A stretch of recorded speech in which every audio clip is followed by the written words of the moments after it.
Il sauvera son peuple de ses péchés. Matthieu chapitre 1, verset 21. Plusieurs personnes, si vous leur demandez ce qu'elles entendent par salut, vous répondront « être sauvés de l'enfer et introduits dans le ciel ». Ceci est un résultat du salut, mais cela ne représente pas un dixième de cette bonne nouvelle. C'est vrai que notre Seigneur Jésus-Christ rachète son peuple de la colère à venir. Il le sauve de l'effroyable condamnation que leurs péchés avaient fait peser sur eux. Mais ce triomphe est bien au-delà de cette facette.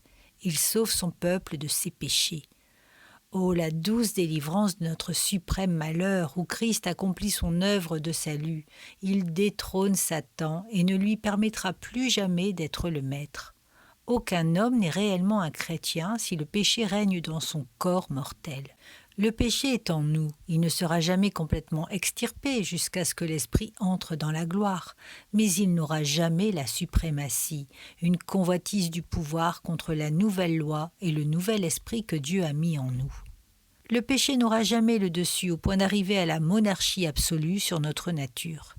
Christ sera le maître du cœur et le péché doit être mortifié. Le lion de la tribu de Juda prévaudra et le dragon sera chassé. Prédicateur, le péché est-il subjugué en vous? Si votre vie n'est pas sainte, votre cœur est inchangé. Et si votre cœur est inchangé, vous n'êtes pas sauvé.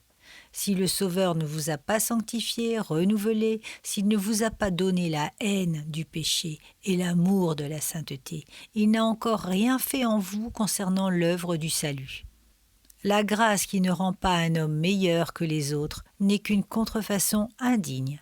Christ sauve son peuple, non pas dans leurs péchés, mais de leurs péchés. Sans la sainteté, nul ne verra le Seigneur.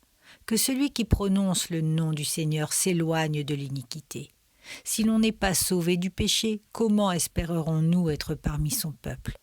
Seigneur, sauve-moi maintenant de tout mal et rends-moi capable d'honorer mon Sauveur.